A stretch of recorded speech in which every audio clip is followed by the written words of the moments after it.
descend the stairs, only to be met with a request that could have been easily fulfilled by her own efforts. Whether it was a remote control or a glass of water from the adjacent kitchen, the distance was negligible, yet she would rely on me to retrieve it. It's difficult not to wonder if this was yet another tactic employed to exert her authority. Edit: there is no edit available for this story. Update: there is no update available for this story. TLDR: parents' repeated summoning of their child from across the house, often for simple tasks, can be a form of emotional manipulation. Boss insisted on everyone uploading a headshot to the company HR system. I complied. Just a small one for you. The boss has been insisting that we all upload a headshot to the company HR system website. After briefly considering uploading a dick pic since he didn't specify which, the company's requirements for headshots on the HR system left room for interpretation. To avoid any potential issues, I decided not to take any risks. Since the request didn't specify which part of my head to upload, I chose to err on the side of caution by providing a photo of the back of my head. Fortunately, our boss appreciates a good sense of humor and seems to have enjoyed the subtle approach I took. I'm grateful to have a workplace culture that allows for some levity and flexibility. Proof: as a Latino, white people whinging about racism to other white people has never made my life any better. I am not from the US or Europe, but based on this site it is clear that nobody has more of a vested interest in identity politics than white people who use it as a political. Growing up as a Latino, I've often found myself disheartened by the way some individuals use racism as a rallying cry, primarily within their own circles. This phenomenon has never led to tangible improvements in my life or the lives of people like me. Although I hail from outside the US and Europe, I've come to realize that a disproportionate amount of energy devoted to identity politics often comes from individuals who claim to be the most affected, despite their privileged status. In reality, this fixation on identity can be used as a tool to target fellow members of their own group, exploiting the emotions and concerns of people like me for their own gain. As a person who has been impacted by these dynamics, I implore this community to move beyond this narrow focus. I'm tired of being relegated to a predefined category and having to defend myself against accusations of being part of a privileged group. I am more than just my ethnicity or identity.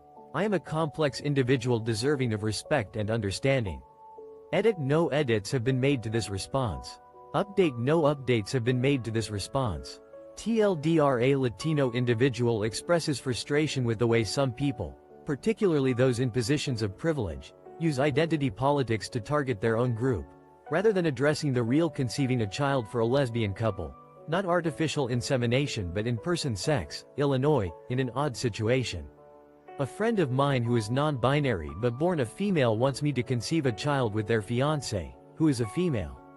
Legally I have read about being a sperm lesbian co-parenting arrangement in Illinois. A complicated situation, a unique situation has arisen, involving a non-binary individual born female, their fiancé, and a potential co-parenting arrangement. I have been asked by this non-binary individual to conceive a child with their fiancé through intimate sex, rather than artificial insemination.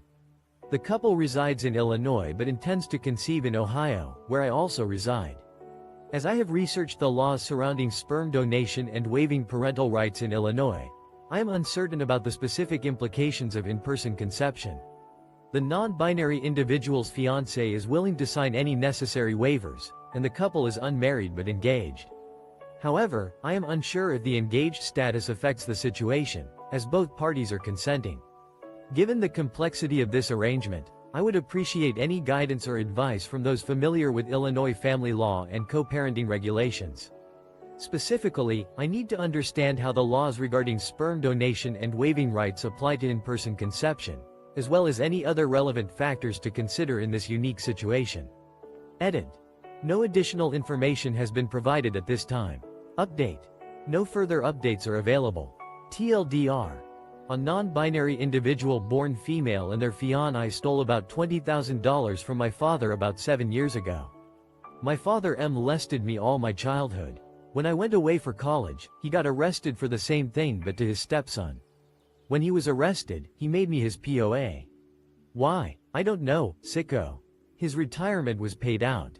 7 years ago, I took approximately $20,000 from my father without his consent.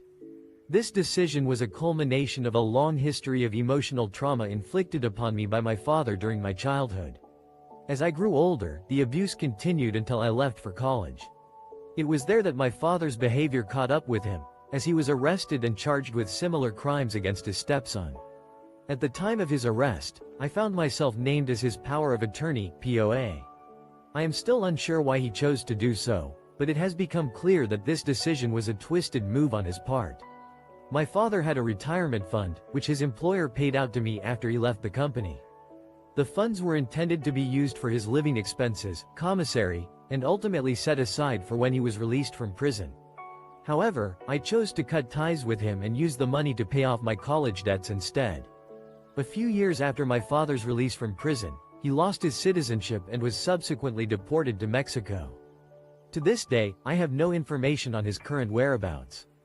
Turned 18. Parents now asking me to sign power of attorney to them throwaway account for obvious reasons. I just turned 18 and my parents are asking me to sign POA to them.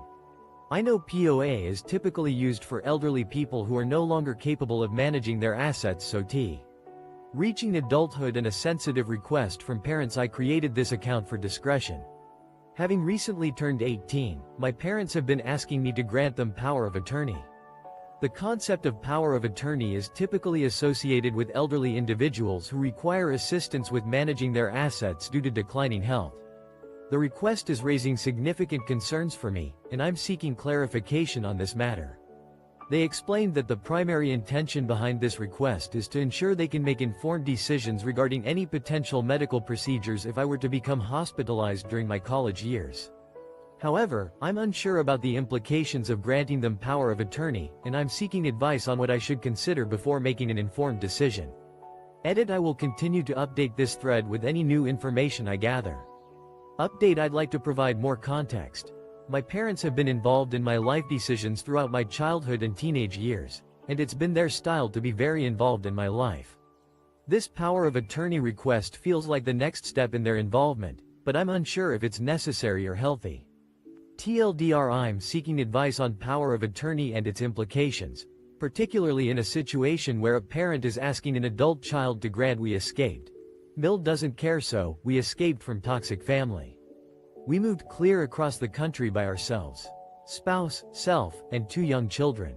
Mill keeps sending whiny texts about us coming back to live, but she hasn't even once bothered to video chat or call to talk.